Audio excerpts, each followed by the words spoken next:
मेरे प्यारे देशवासियों, प्रगति पथ पर बढ़ रहे हमारे देश के सामने और विश्व में पूरी मानव जात के सामने कोरोना का ये कालखंड बहुत बड़ी चुनौती के रूप में आया है।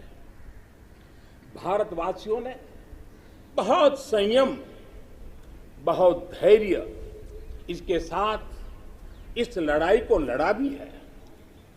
इस लड़ाई में हमारे सामने अनेक चुनौतियां थी, लेकिन हर क्षेत्र में हम देशवासियों ने असाधारण गति से काम किया है।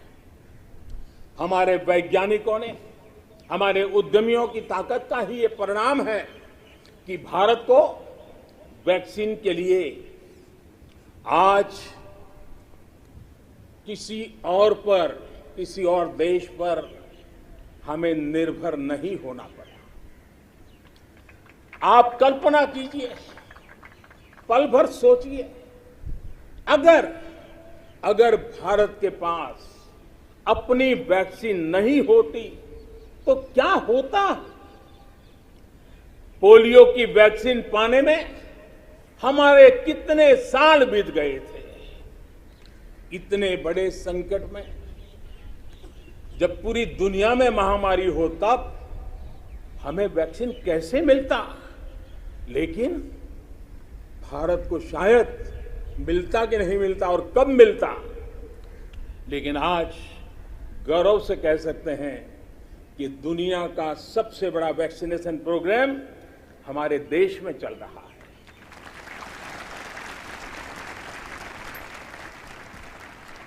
54 करोड़ से लोग, 54 करोड़ से ज्यादा लोग वैक्सीन डोज लगा चुके हैं।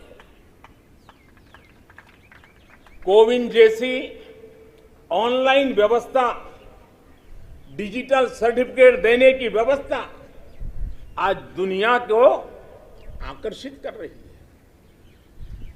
महामारी के समय भारत जिस तरह से 80 करोड़ देशवासियों को महीनों तक लगातार मुफ्त अनाज देकर के उनके गरीब के घर के चूल्हे को जलते रखा है, यह भी दुनिया के लिए एक अचरज भी है और चर्चा का विषय भी है।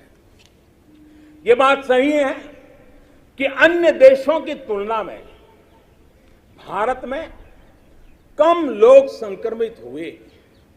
ये भी सही है कि दुनिया के देशों की जनसंख्या की तुलना में भारत में हम अधिकतम मात्रा में हमारे नागरिकों को बचा सके, लेकिन ये हमारे लिए पीठ थपथपाने का विषय नहीं है, संतोष पाकर के सो जाने का विषय नहीं है। ये कहना कि कोई चुनौती नहीं थी, ये हमारे अपने विकास के आगे के रास्तों को बंद करने वाली सोच बन जाएगी।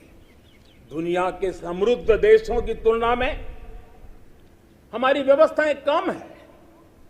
विश्व के पास, समृद्ध देशों के पास जो है वो हमारे पास नहीं है। लेकिन इन सारे प्रयासों के बावजूद भी, और दूसरी तरफ हमारे यहां जनसंख्या भी बहुत है, विश्व की तुलना में बहुत जनसंख्या, और हमारी जीवन शैली भी कुछ अलग सी है। सारे प्रयासों के बाद भी कितने ही लोगों को हम बचा नहीं पाए। कितने ही बच्चों के सिर पर कोई हाथ फेरने वाला चला गया, उसे दुलारने, उसकी जिद पूरी करने वाला चला गया। ये असहनीय पीड़ा, ये तकलीफ हमेशा से साथ रहने वाली है।